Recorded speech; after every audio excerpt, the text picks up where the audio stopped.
Muy buenos días con todos. Qué gusto saludarles. Yo me encuentro en la ciudad de Quito, Ecuador, así que les doy la cordial bienvenida a todos los que están asistiendo a esta charla sobre investigación de ciberincidentes basados en ISO 27035. Así que, bueno, ahí si logran saludar desde los países de los cuales ustedes se encuentran acá en Latinoamérica, y para nosotros, pues como PSB, es un total placer poder compartir esta hora que vamos a ver esta temática, ¿sí? Así que bienvenidos y espero que lo disfruten. Estos 45 primeros minutos vamos a hablar sobre el tema y los últimos 15 minutos vamos a topar ciertas preguntas que de pronto ustedes tengan respecto a la ISO o la tema de incidentes 27035 y cualquier otro aspecto que platiquemos en el momento, ¿sí?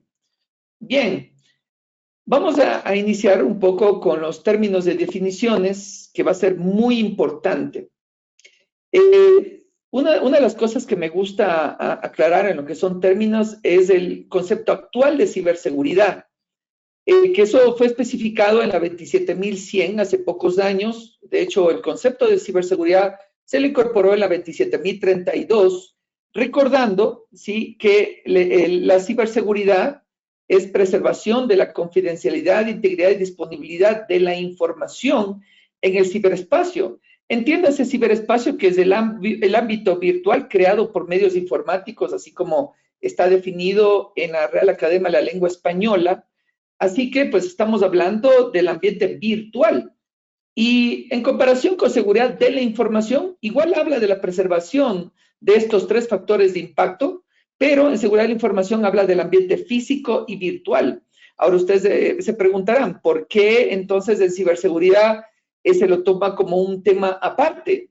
Y lo que pasa es que en el ciberespacio ha ido apareciendo múltiples amenazas que han sido no, más bien complejo de poder identificar lo que son estas amenazas avanzadas, por ejemplo, presentes en la Deep Web y en la Dark Web.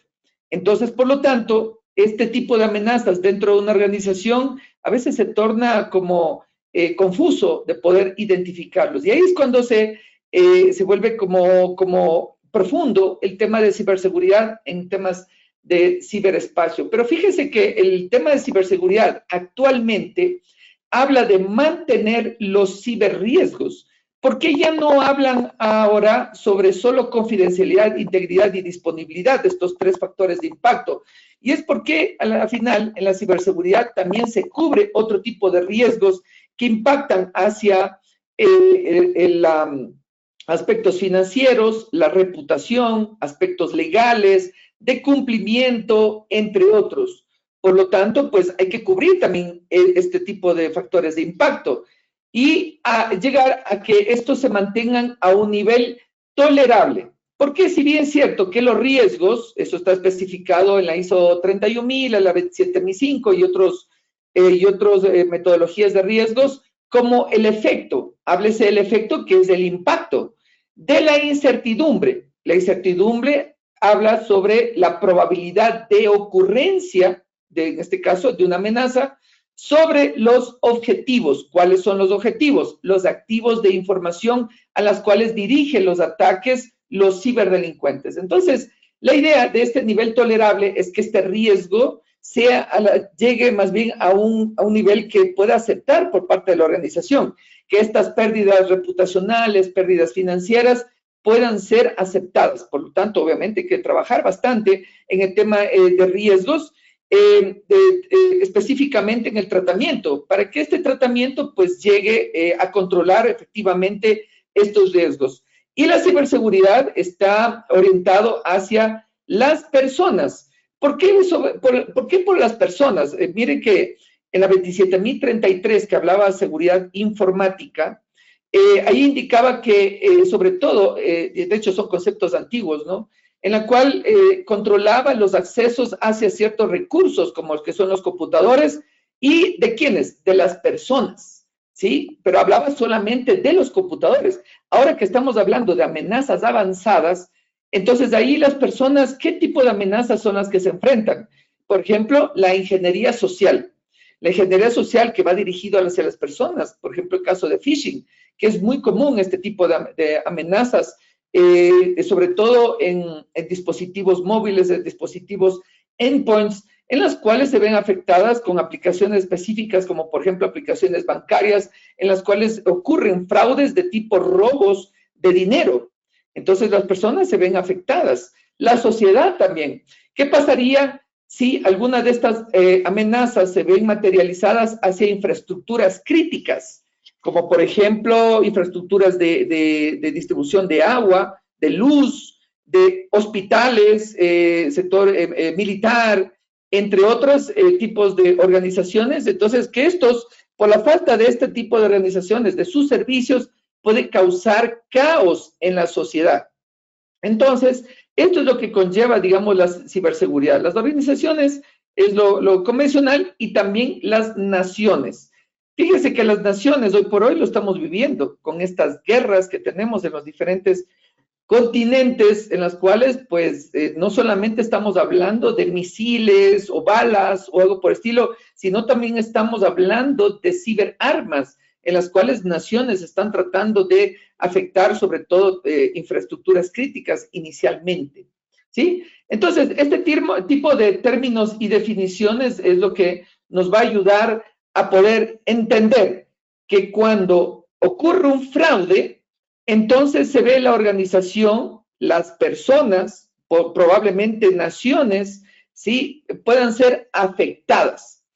Dentro de algunas lecturas, entre ellos del señor Donald Creasy, hay un concepto que es de fraude, que es la acción contraria a la verdad y a la rectitud que perjudica a la persona contra quien se lo comete, ¿no? Entonces, estos obviamente son actividades ilegales, no éticas, en las cuales obviamente su accionar y la efectividad de estas actividades de quien comete este fraude va a provocar daños, pérdidas, inclusive mediante extorsiones, etcétera. Miren que acá hay unos tres definiciones también, que en el fraude existen tres puntos, que es la motivación, la oportunidad y la racionalización. La motivación es la percepción de la necesidad, entre ellas económica. Digo entre ellas porque hay veces que no solamente la motivación es económica, hay ciberdelincuentes, bueno, en términos de ciberseguridad se llaman adversarios o actores de amenaza. Estos actores de amenaza también se pueden mover por parte de su ego. No solamente son tratando de extorsionar o ganar algún ámbito económico, sino también por su ego.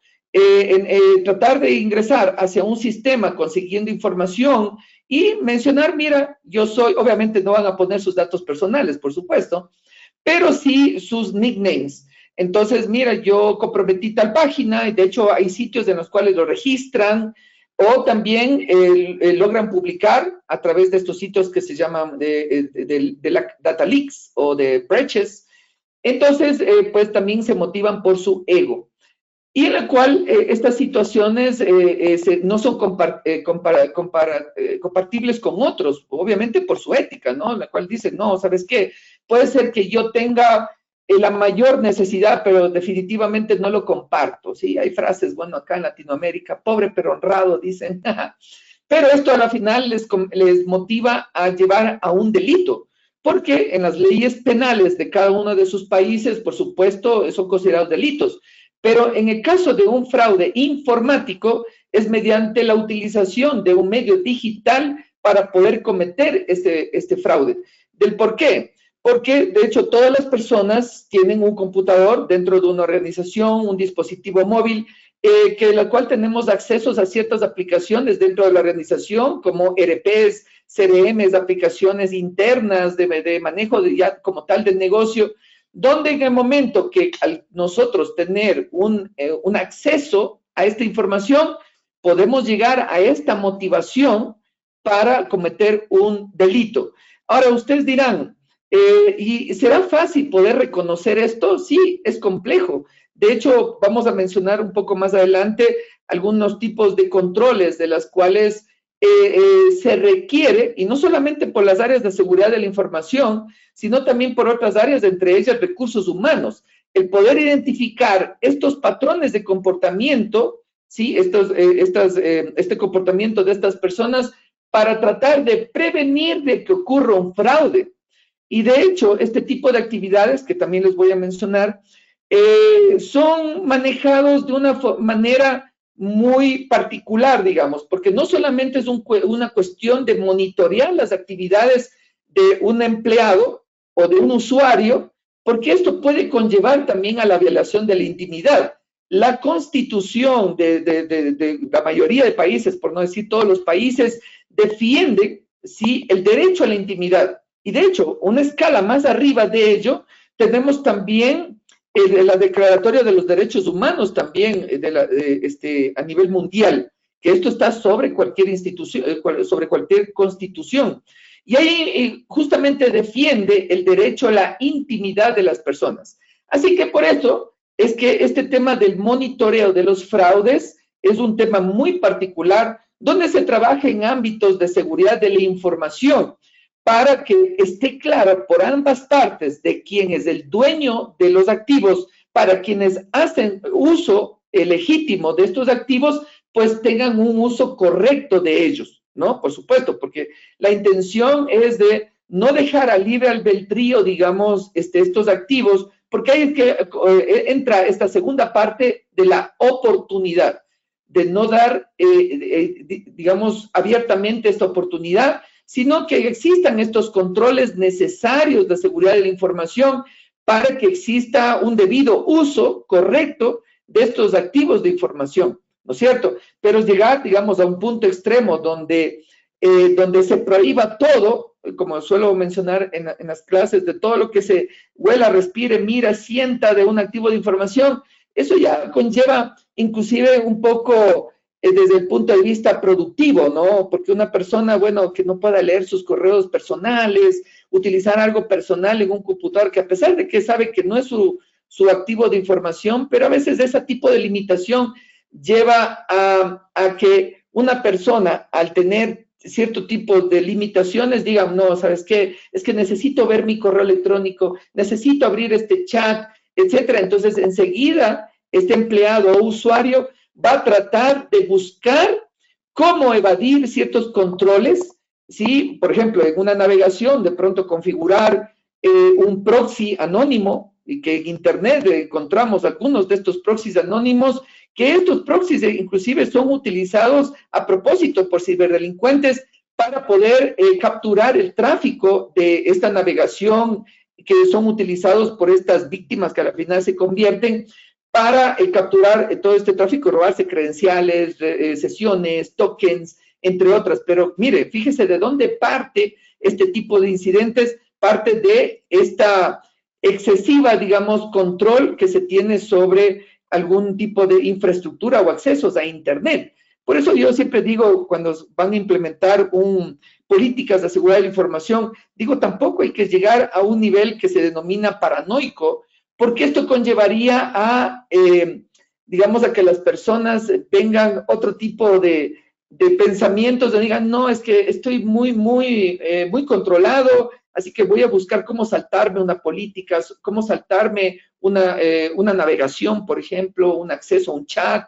Entonces, enseguida comienzan a preguntar al amigo, oye, ¿qué aplicación puedo instalar aquí para poder navegar de forma libre? Entonces, ahí es cuando vienen estas actividades que aunque no son legítimas, pero por el hecho de llegar al otro extremo. Por eso yo digo siempre que las políticas tienen que llegar a un punto de equilibrio donde no afecte la productividad, donde no afecte tampoco el uso inadecuado de los recursos de información o los activos de información.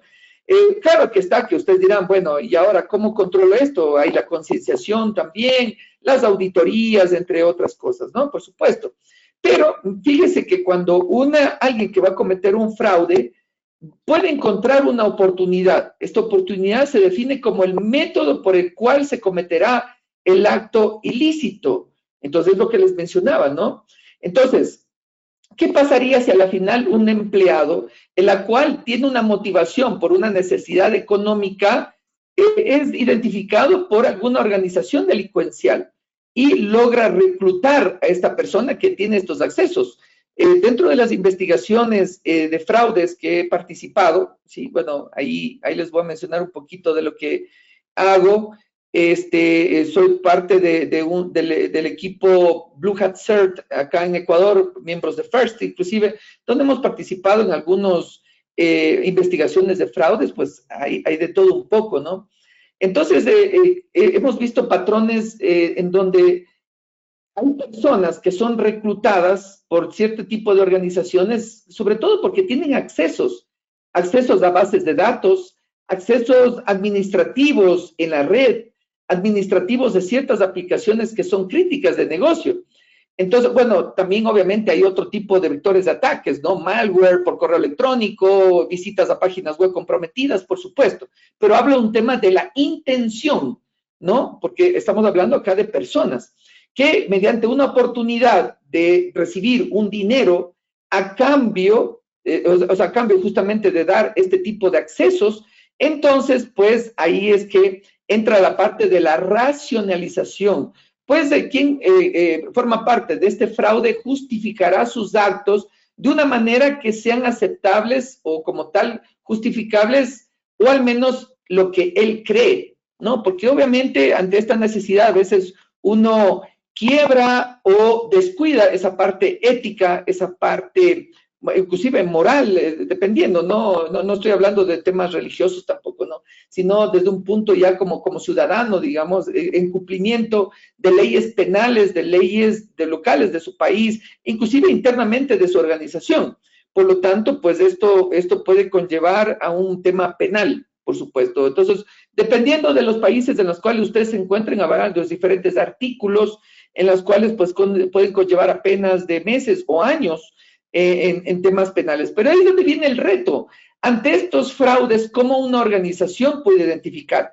Entonces, como les mencionaba, habrá áreas de asegurar la información en las cuales implemente controles de tipo preventivos, detectivos y correctivos, ¿sí? Que eso es de la parte de defensa, para poder, o tratar más bien que estos riesgos lleguen a un nivel aceptable o tolerable, como vimos el concepto de ciberseguridad, por supuesto. Pero cuando ya no es suficiente un control, ahí es cuando se produce un incidente como tal, ¿sí? Un incidente se produce porque los controles no fueron efectivos o no fueron suficientes, o hay una ausencia, digamos, de alguno de estos controles.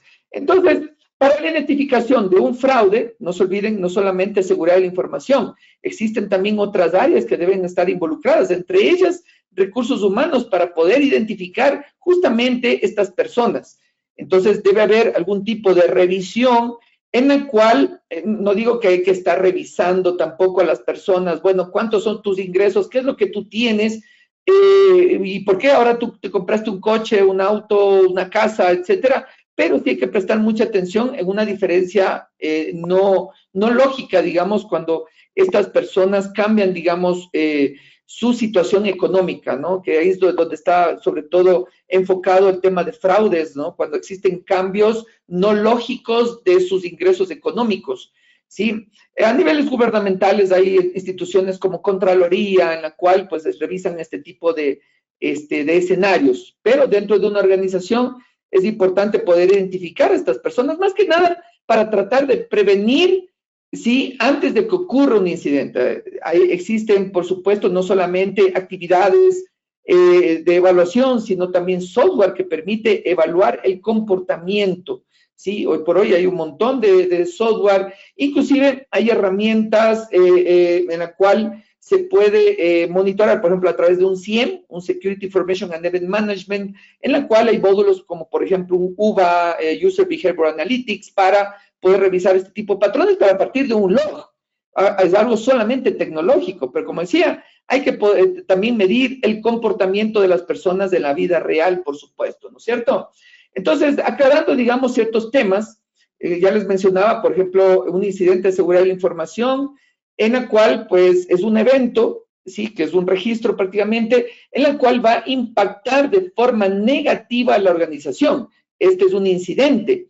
¿Qué es lo que vamos a ver rápidamente acá? La respuesta ante un incidente. La respuesta es como un 911 que existe en muchos países, la cual registra el incidente como tal para tratar de identificar cuál es la categoría a la cual pertenece el incidente y con eso poder saber quién debe manejar este incidente. Porque quien maneja un incidente realiza acciones para detectar, informar, evaluar, responder, tratar y aprender de los incidentes de seguridad de la información, ¿sí? Para luego realizar la investigación de estos incidentes de seguridad de la información.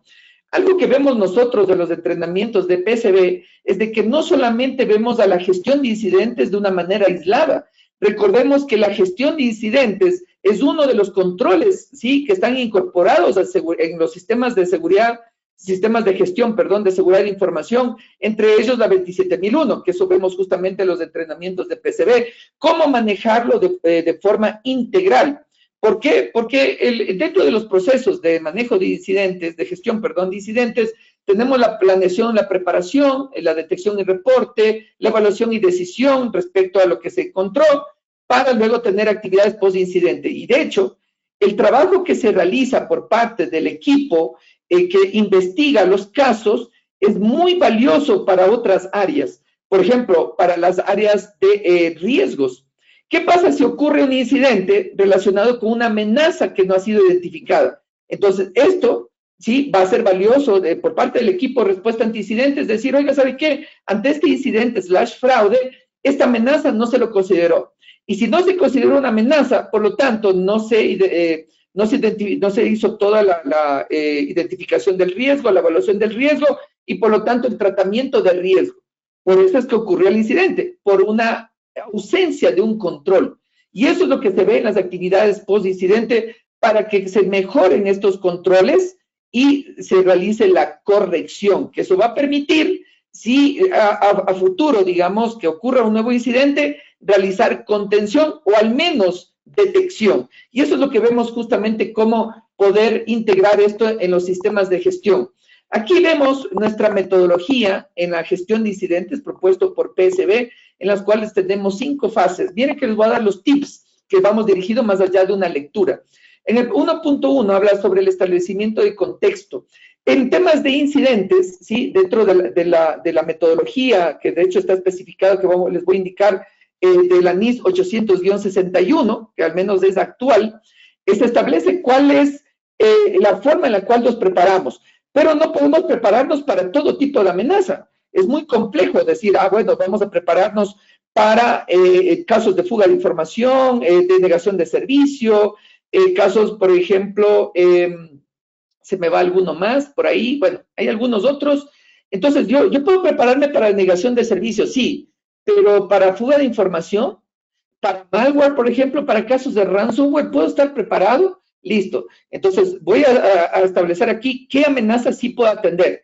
También, qué activos de información yo puedo atender. Si bien es cierto, en ciberseguridad hay una lectura entre líneas dentro de los conceptos de ciberseguridad, es que se debe cumplir se debe cubrir el 100% de la infraestructura tecnológica, ¿sí?, para asegurar justamente ante estas amenazas. Sobre todo por una de las tácticas que esto está especificado en el Mitre ATT&CK, si no me recuerdo mal, es como el octavo de la táctica, que es el movimiento lateral.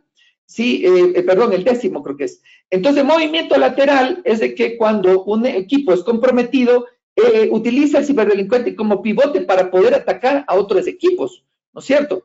Entonces, eso es lo que nos obliga prácticamente a decir, no, tenemos que cubrir todo lo que procesa, almacena o transmite esta información en la cual nosotros vamos a proteger, ¿no es cierto? Pero no podemos cubrir de primera instancia todos los activos de información. Por lo tanto, tengo que centrarme en los activos de información que son de mayor impacto al negocio. Por lo tanto, parte de un análisis de impacto del negocio para identificar cuáles son los procesos claves, y de esos procesos claves yo identifico cuáles son todos los activos de información para poder yo establecer no solamente el alcance del sistema de gestión de seguridad de información, sino también de cómo yo debo prepararme en las amenazas ante esos activos de información. ¿Sí me explico? Sí, ahí obviamente estamos haciendo preguntas, por favor, ahí para que lo tengan. Cualquier pregunta va a ser valiosa. Luego vamos a determinar las políticas y procedimientos para poder gestionar mis incidentes. Obviamente ahí esto está especificado en la 27035. ¿Cuál es el proceso? De hecho, les voy a mencionar partes de ello. Y para luego realizar una gestión de riesgos. Bueno, si yo obviamente trabajo en equipo con las áreas de riesgos, entonces yo me siento con las áreas de riesgos. A ver, riesgos. ¿Cuáles son tus amenazas? ¿Cuáles son tus vulnerabilidades? ¿Ante qué escenarios son los que tú vas a evaluar el riesgo? Que eso es muy importante porque los escenarios van a permitirme construir los casos de uso para hacer prevención, ¿no es cierto? Y detección. Detección en las diferentes capas del modelo de capas que se llama defensa en profundidad, algo que está especificado en la ISO 27033, donde yo tengo que poner ciertos puntos de detección, ya sea en el perímetro, en la red, en los endpoints, en la aplicación y en los datos. Y eso me va a permitir a mí, con esos registros, con esos logs, poder detectar adecuadamente. Pero yo necesito trabajar con las áreas de riesgos para que en los controles se pueda definir justamente esos tres, ¿no? Ellos hacen, de hecho, seguridad informática, tecnología, ellos implementan los controles preventivos. Entonces, a la par, yo también tengo que implementar ciertas técnicas, herramientas, etcétera, que me permita también acceder a la detección. ¿Para qué? Para que cuando ocurra un incidente, yo pueda actuar de manera oportuna. ¿Sí? Oportuna. Entonces, esto es lo que yo necesito cuadrar, hacer match con la evaluación específicamente de riesgos y poder trabajar a la par. En el 1.4, ¿sí? De hecho, eso está en la metodología que está especificada en la ISO 31000, en la 27005, ¿sí? Sobre el tema de identificación de riesgo, el análisis de riesgos y la evaluación de riesgos para el tratamiento de riesgos. En resumen, es lo que les mencioné. En el 1.4, ahí es donde nosotros vamos a construir el plan, el proceso de gestión de incidentes, donde ahí vamos a poder determinar los objetivos de los cuales tienen que estar alineados al negocio. De hecho, muy probablemente es obligatorio, obviamente, al sistema de gestión de seguridad de la información, porque está alineado al SGCI.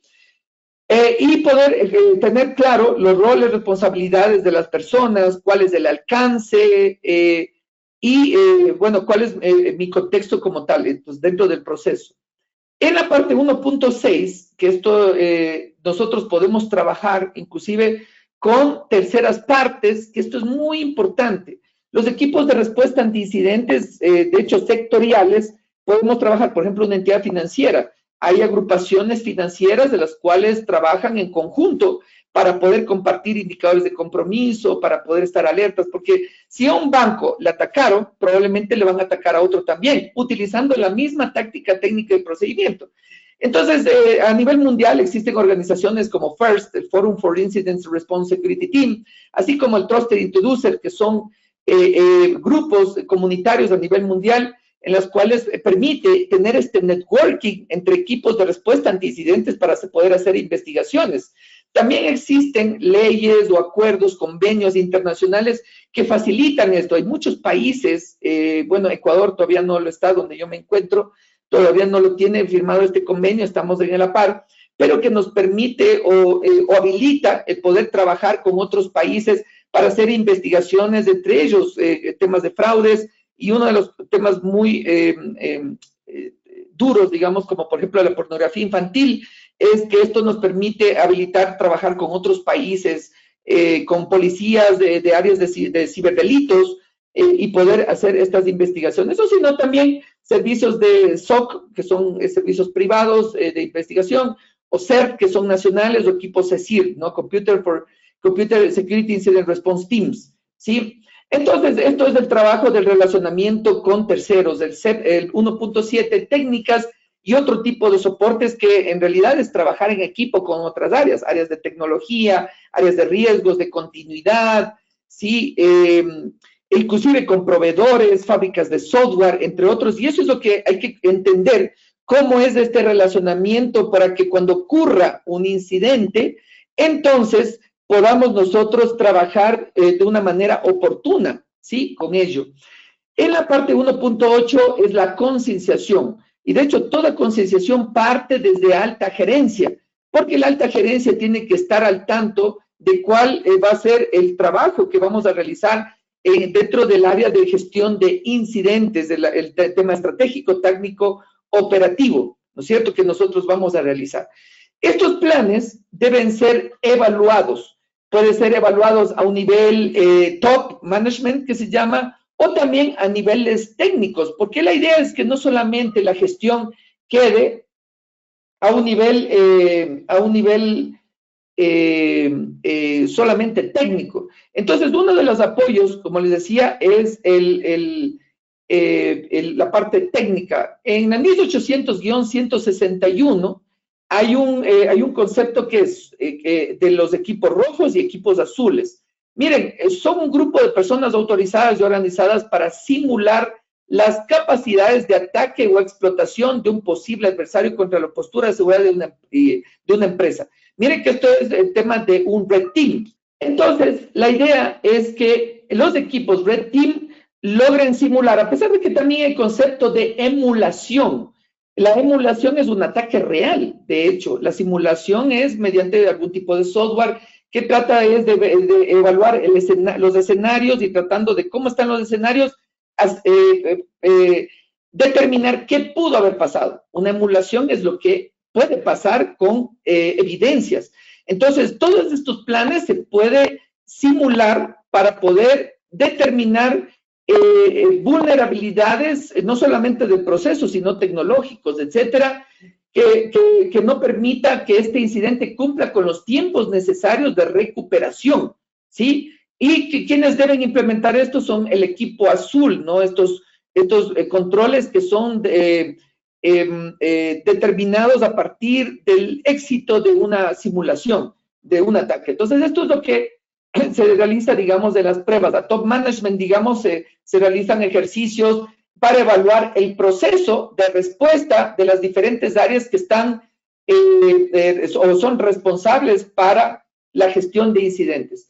Ahora, justamente la fase 2, 3 y 4 de esta metodología es que se realiza o incorpora la metodología del NIST 800-61, que de hecho solamente como comentario ya está en draft, la nueva versión, que está alineado con la NIST Cybersecurity Framework 2.0. Porque ustedes entenderán que la NIST Cybersecurity Framework, que tiene 6 dominios desde gobierno, identificación, y detección, prevención, recuperación y restauración. Entonces, dentro de estos 6 dominios, la parte de manejo de incidentes, tenemos las 3 fases, que es la detección, es identificación, prevención, detección, eso. Detección, que son las 3 fases, detección, recuperación y restauración. Y ahí es donde se trabaja justamente aquí. Tenemos el 2.1, que es el monitoreo de los sistemas y de redes. Entonces, como les decía, nosotros debemos trabajar con las áreas de tecnología, de seguridad informática, para que nosotros podamos tener la habilidad y la oportunidad de poder detectar cuando ocurre un incidente, un fraude. ¿Sí? Entonces, eso justamente consiste en el 2.2, en crear estos casos de uso en las diferentes capas, como les decía, basado en la defensa de profundidad, que es lo clásico, ¿no? Porque también tenemos otro tipo de arquitecturas, como es el Zero Trust, ¿sí? Que va a depender mucho de la arquitectura. Pero suponiendo que tengamos defensa en la seguridad en capas, entonces nosotros tenemos que ver cómo detectar amenazas en el perímetro. Ah, bueno, entonces yo tengo un firewall perimetral, un IPS perimetral, puedo generar también detecciones de amenazas avanzadas, entre ellos la utilización de, por ejemplo, de una Hodinet, una plataforma de decepción para poder generar indicadores de compromiso. ¿Qué son indicadores de compromiso? Son artefactos o pistas respecto a un incidente que me conlleva a saber cómo un atacante está utilizando sus técnicas o inclusive quién es el atacante, ¿sí? A través de su IP, del dominio que está utilizando, algún hack, por ejemplo, de integridad de algún malware que está utilizando, Entonces, con eso yo necesito detectar este tipo de patrones, ¿no es cierto? Para luego poder recolectar estos incidentes, perdón, recolectar las técnicas, tácticas y procedimientos que están utilizando.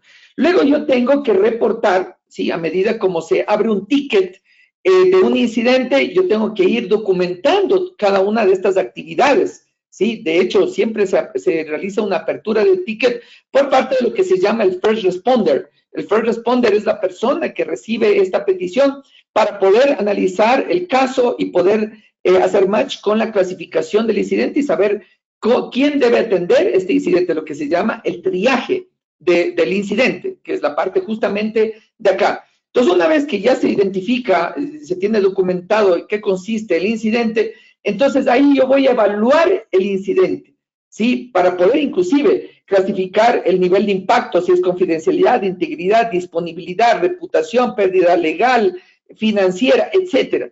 Entonces, en la cual yo tengo que también calificar para poder hacer priorización inclusive.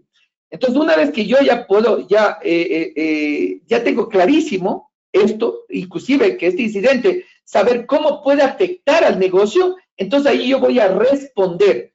Entonces, en la respuesta, yo tengo 3 actividades posibles, que es la parte de la contención, la parte de la erradicación y la parte de la recuperación, ¿sí? Entonces, yo como ya entendí cómo es el incidente, entonces yo tengo que tener actividades de contención, que tiene que ser una de las actividades más rápidas. ¿Para qué? Para tratar de disminuir el impacto al negocio. Paralelo a ello, yo me apoyo también de actividades forenses a ellas, ¿sí? Actividades forenses, ¿qué consiste? De hecho, está especificada en la ISO 27037, de poder colectar, examinar, analizar, reportar y proteger esta evidencia en caso de que se logre legalizar este incidente de seguridad, inclusive el fraude, ¿no? Como tal, legalizarlo. Y esto es un proceso que se llama cadena de custodia para poder ir recolectando estas evidencias y que sirva dentro de la corte, inclusive. Ahora, ¿en qué me aporta esta investigación forense? En que dentro de esta investigación puedo yo detectar estas pistas, de estos clues o artefactos que se llama, para poder hacer la contención. Entonces, en el proceso forense puedo identificar hashes, IPs, dominios, emails, etcétera, para que yo luego pueda agregar mis reglas mediante reglas en la tecnología y poder inclusive automatizar la respuesta. Hay herramientas de tipo de orquestación o de tipo SOAR para poder automatizar estas respuestas, ¿no es cierto? Y por último, yo tengo lo que se llama las lecciones aprendidas. Estas lecciones aprendidas consiste en evaluar si fue efectivamente los tiempos en los cuales fue logrado esta respuesta con los procedimientos identificados. ¿Sí? Que esto es muy importante. ¿Sí? Y con eso, entonces lograr, a ver, ¿por qué esta amenaza se materializó? Porque logró aprovecharse de esta vulnerabilidad. Bajo este escenario, listo, entonces recalifiquemos el riesgo porque no fue suficiente, por eso ocurrió el fraude o el incidente. Entonces, vamos a evaluar los controles técnicos, controles administrativos, controles legales, controles gerenciales, que son los 4 tipos de controles, listo. Entonces vamos a mejorar los legales, mediante el cambio de alguna cláusula, de algún contrato para manejo de un tercero o de un proveedor o de un cliente, de un usuario. Vamos a hacer controles técnicos, vamos a bloquear estas IPs, vamos a bloquear estos caches en las diferentes capas, etcétera, gerenciales, etcétera, ¿sí? Y para luego establecer lo que se llama, bueno, esto es lo que les mencionaba, ¿no? Sobre todo en temas de corrección, porque si ocurrió un incidente, entonces yo tengo que corregir. Y luego, con esta evaluación, es que yo logro llegar al último punto, al 5.3, que es la mejora continua, ¿sí? Ahora ustedes dirán, pero lo que pasa es que tengo que yo esperar a que ocurra un incidente para producir mejora continua, no necesariamente. Miren el 1.9 que les hablaba de la parte de testing. Nosotros nos podemos apoyar con las áreas de riesgos para identificar nuevas amenazas. ¿Cómo podemos nosotros determinar los procedimientos para manejar un incidente? Mediante la simulación de ataques. tengo ahora esta nueva amenaza identificada, pero no tenemos los procedimientos. Listo, hagamos una simulación. De hecho, en ciertos ejercicios, por ejemplo, en el desarrollo de código, hay ciertos ejercicios, entre ellos lo que se llama la ingeniería de caos, que consiste, como dice su nombre, generar un caos durante el desarrollo de software para ver cómo es que las áreas respectivas pueden responder ante un ciberataque. Entonces, miren, este tipo de ejercicios que los hacen en las áreas de desarrollo de software. Nosotros en las áreas de incidentes, que cuando identificamos una nueva amenaza en las cuales no tenemos procedimientos, nos podemos apoyar en las simulaciones de ataques. Y esto, inclusive, nos puede llevar a poder construir o mejorar otro tipo de planes, entre ellos los planes de recuperación ante desastres, ¿sí? En las cuales consisten en poder recuperar un sistema en tiempos mínimos para producir, digamos, de menor impacto al negocio y llegar a automatizar, inclusive mediante el uso de playbooks mediante, como les mencionaba, herramientas de automatización de tipo SOAR o de orquestación de infraestructura, que hoy por hoy hay algunas herramientas, por ejemplo, entre ellos Red Hat Ansible, en las cuales, pues, la construcción de estos playbooks, puedo decir, deployame el sistema de virtualización de este nuevo sistema en 10, 15 minutos, donde solamente subo datos, ¿sí? Entonces, miren cómo el aporte del área de manejo de incidentes puede llegar a mejorar cada uno de los procesos, no solamente del área, sino también de otras áreas. Y esto, la recuperación de desastres, apoyará también a la parte de gestión de continuidad de negocio. Fíjese cómo llega esta parte, que es muy interesante, que nosotros logramos manejar y verlo desde el punto de vista de incidentes. Casi para terminar, para tener tiempo para las preguntas, miren cómo en este año ha habido múltiples fraudes, sobre todo con inteligencia artificial, que nos ha sorprendido a todos. Hoy por hoy la inteligencia artificial debe ser una herramienta, no digo que tiene que ser un software, sino como una herramienta, una habilidad que nos permita mejorar nuestras actividades, nuestro estilo de vida, nuestra productividad en los negocios, pero asimismo los ciberdelincuentes están utilizando esto para poder engañar de mejor manera, entre ellos la ingeniería social, hacia las personas, ¿sí? Con pantallas más reales, con imágenes más reales, con fotografías más reales. Por ejemplo, hasta en este año pues estuvimos haciendo, por ejemplo, un pentesting a una aplicación bancaria donde logramos saltar el Face ID, digamos, de la aplicación móvil, utilizando inteligencia artificial mediante movimientos de una fotografía, ¿sí? Entonces, bien interesante, ¿no? Porque si utilizamos una fotografía, eso pasaba años anteriores, antes se podía engañar, indicando que una persona estaba al frente, hasta que nos han ido mejorando los algoritmos de reconocimiento facial para poder identificar si una persona está viva. Pero con inteligencia artificial nosotros podemos hacer que la fotografía se pueda mover. Miren, ese tipo de cosas son los que ocurren en este tipo de fraudes, sobre todo en el sector bancario. Sí, ataques de nuevos métodos bancarios también. Miren cómo hoy por hoy se está utilizando tecnología de contactless, de tipo NFC, de QRs, entre otras, también billeteras digitales, en las cuales están utilizando estos medios para poder engañar a quienes hacen uso de este tipo de pagos, ¿sí?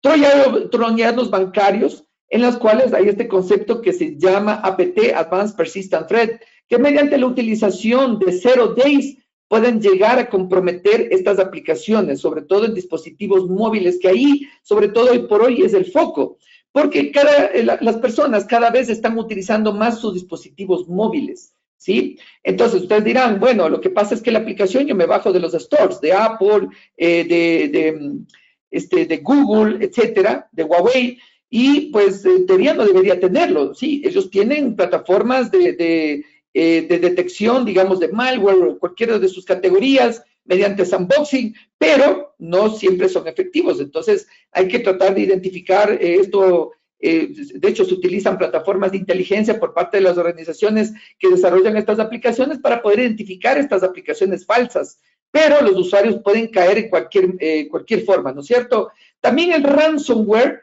ha sido uno de los métodos más convencionales hoy por hoy de afectación, y no solamente porque les llega por correo electrónico o por un pendrive cuyo ataque se llama baiting, sino también por sitios falsos, por descarga de falsas aplicaciones, software, digamos, pirata, entre comillas, que conlleva al secuestro de la información. Hoy tenemos por poco, día a día, información de organizaciones que han sido secuestrados a través de ransomware. Y también la explotación de programas de código abierto, ¿no? Mediante el uso yo qué sé, de GitHub, GitLab, entre otros, de los cuales son analizados estos códigos que son reutilizados en otro tipo de software, ¿sí? Que, bueno, hay que realizar otro tipo de análisis ahí que se llama SCA, para poder identificar dónde están utilizando ese código abierto que ha sido comprometido y no debería ser utilizado en cierto tipo de software. Eso forma parte dentro del desarrollo de software en el análisis de estático, que se llama el Static Application Security Testing, o gestión de defectos, que se llama. Pero esto, mire, fíjese cómo en el 2024 hemos tenido ello, pero no cambia mucho en lo que es el próximo año. Nos enfrentaremos aún más el tema de inteligencia artificial, con este tipo de fraudes dirigidos hacia las personas. Los ataques a los pagos digitales irán también en incremento, cuya idea es, ¿se acuerdan que hablábamos del tema de motivación, ¿sí? Ante un fraude? Es porque va a tener un pago digital, va a tener mayores ingresos por parte, ¿no es cierto?, del ciberdelincuente.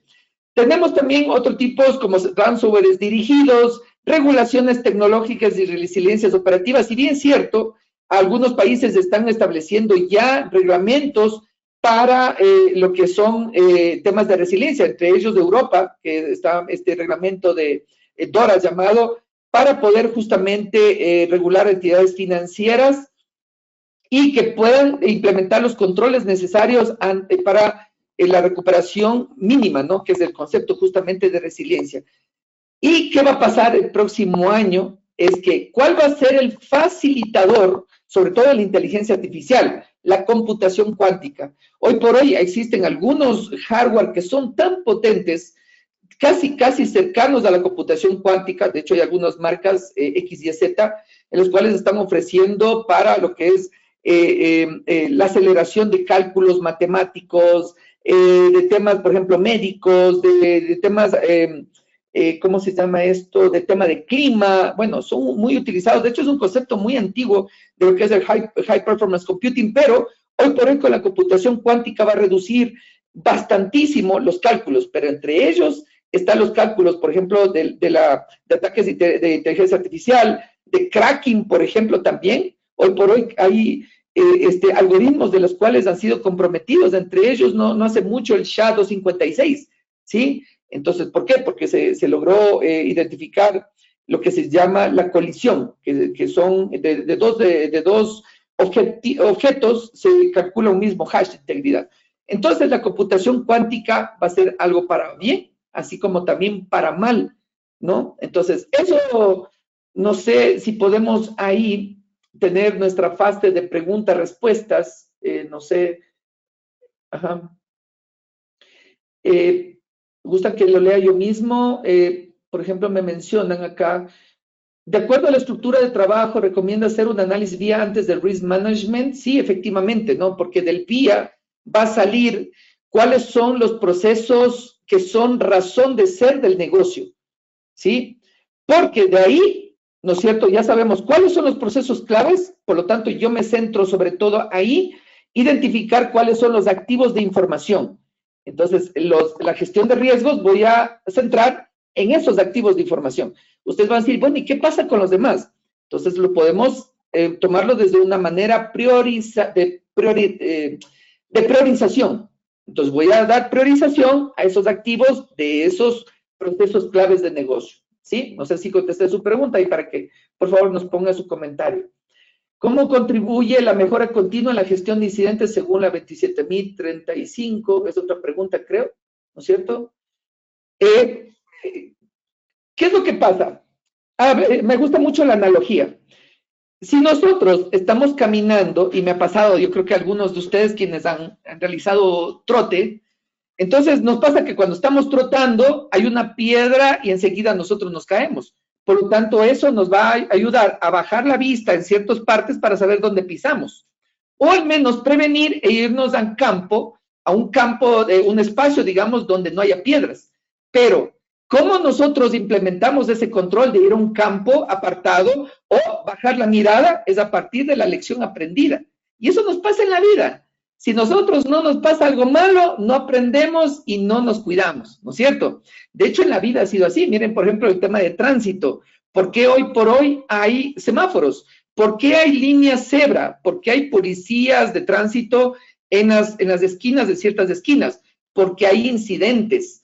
Y estos controles, ¿sí? Si bien es cierto, un semáforo no va a detener un incidente, pero sí va a lograr prevenir, así como las líneas cebra, ¿sí?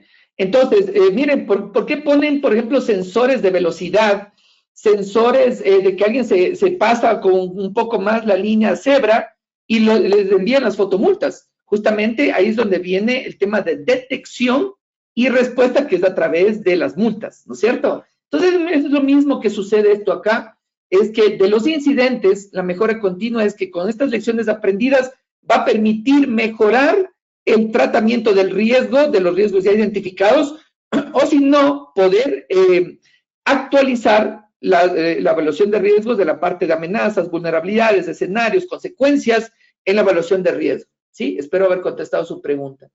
¿Qué tipo de auditorías y evaluaciones deben llevarse a cabo para asegurar el cumplimiento de la 27035? De hecho, las auditorías que son de sistemas de gestión de seguridad de la información también cubre los controles específicamente de la gestión de incidentes, que es uno de los controles que están especificados en la 27001, en la versión 2022. ¿Sí? ¿Cómo pueden ayudar a la disminución de los incidentes de blockchain? Bueno, esto va a depender cómo esté implementado, ¿no? Estos métodos que son de cifrado para ciertos propósitos, ¿no? Que utilizan algunas organizaciones, de hecho, para evitar fraudes, lavado de activos y ese tipo de cosas, ¿sí? Pero es mediante las lecciones aprendidas, ¿no? Habrá que identificar cuáles son los tipos de incidentes a partir de la implementación de blockchain para que se produzcan estas mejoras de estos controles, ¿no? ¿Cuál es el momento apropiado para realizar una investigación de un incidente? A partir de que existe la primera evidencia, ¿sí? Entonces, esto no hay que dejar, de hecho, ¿cómo decir?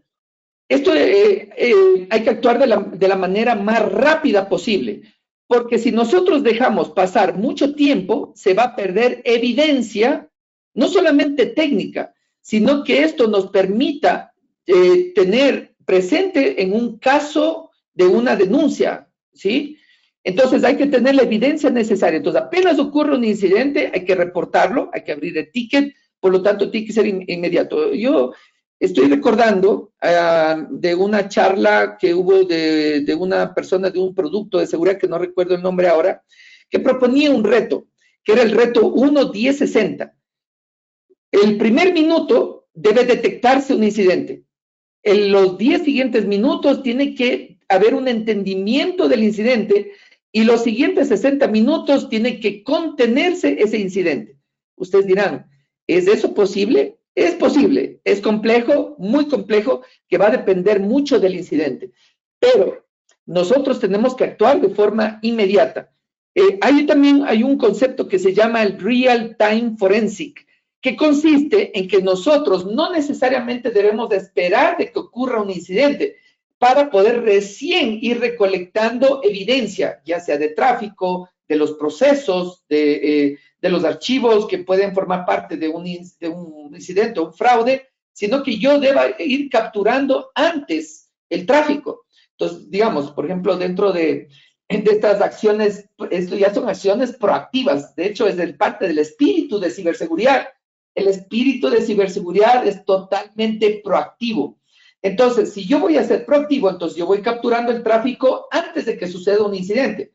Ustedes dirán, pero lo que pasa es que es demasiado tráfico el cual se va a capturar. Sí, pero yo puedo hacer rotaciones de archivos, puedo por tiempo, por tamaños de archivos, etcétera, para que cuando ocurra un incidente yo ya tengo ¿sí? Una captura de tráfico. ¿Por qué una captura de tráfico? Para quienes hacemos forense, es como decir, es nuestro NDA, ¿sí? Es donde se encuentra realmente el ataque, por donde pasó el ataque. Entonces, ahí puedo realizar el análisis de este tráfico para poder obtener payloads, hashes, patrones, digamos, de comportamiento de este tráfico. Entonces, mire, ya no perdí ante un ataque de negación de servicio, de una fuga de información o cualquier otro tipo de vector que haya pasado por la red.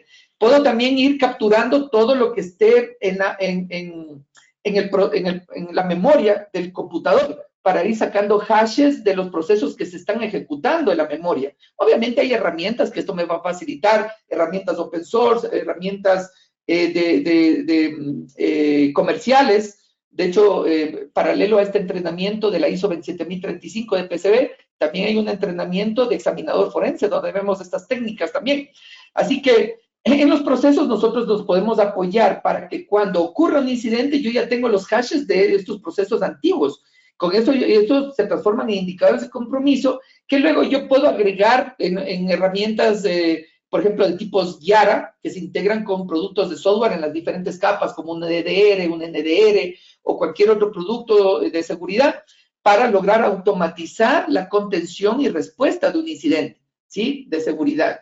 Entonces, por lo tanto, no solamente es que yo debo trabajar a partir de que sea root ticket, sino yo puedo hacerle de forma anticipada o proactiva, estimados. Entonces, no sé si tienen alguna otra pregunta. Creo que contesté todas.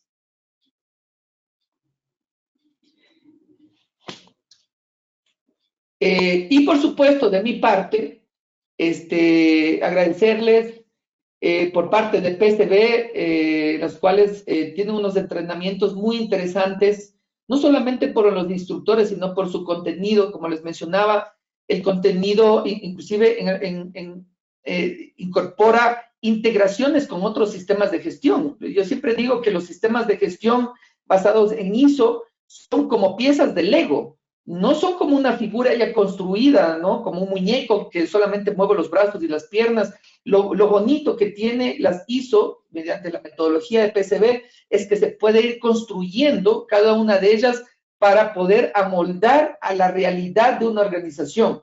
¿Y cuál es el objetivo de implementar un sistema de gestión? Es cambiar la cultura de las personas. Si no se logra cambiar la cultura de las personas, por lo tanto, no va a ser exitoso este sistema de gestión. No solamente es documentación, es de que esto funcione, ¿sí? Bueno, por las personas, por supuesto, pero en los procesos donde participan estas personas. Entonces, ahí es donde hay que poder identificar, y lo que preguntaban hace un momento, ¿cuáles procesos? Sobre todo, empecemos de los procesos críticos de negocio. Desde ahí, atendamos estos incidentes, sobre todo en estos activos de información. Probablemente no vamos a poder atender todos los incidentes, tengamos que subcontratar o pedir ayuda, de hacer las denuncias, inclusive a tiempo, judicializar estas denuncias. Y ahí, pues, construir la cadena de custodia y poder participar, inclusive, peritos informáticos, etcétera. No sé si tienen alguna otra pregunta. Sí, miren, por ejemplo, tienen una pregunta acá que dice, ¿qué relación, aporte, soporte se puede resaltar de la 27035 y 37 mencionados para la recertificación de PCI versión 4? Ustedes entenderán que la PCI DSS, el Data Security Standard, en la última versión 401, habla sobre la prevención, que es la implementación de todos estos controles de los 12 dominios. Y la idea de esta implementación de controles es evitar de que se comprometa la información de los tarjetavientes, ¿sí? ¿Por qué? Porque hay que hacer prevención en lo que se transmite, almacena o transmite esta información de tarjetas de crédito. Entonces, por lo tanto, el tema forense va a ser muy importante para que cuando ocurra un incidente respecto a las tarjetas de crédito se logre investigar la razón por la cual ocurrió un incidente. De hecho, dentro de la misma estándar, mencionan que esto hay que trabajar también, ¿no? Con entes que están relacionados a PCI DSS, porque hay que reportarlos inclusive. En lo que es este sistema financiero, habrá superintendencias en las cuales inclusive regule el tema de incidentes que tienen que reportar a tiempo, porque si no van a ocurrir multas, ¿no? Y entiendo también inclusive que PCI DCS tiene un profesional certificado que se llama PFI, ¿no? Que se llama PCI DCS Forensic Professional, si no me equivoco, que justamente son profesionales que utilizan esta misma metodología de gestión de manejo de incidentes para hacer las investigaciones de fraudes relacionadas con tarjeta de crédito, ¿sí? No sé si hay alguna otra pregunta, por favor. ¿Sí?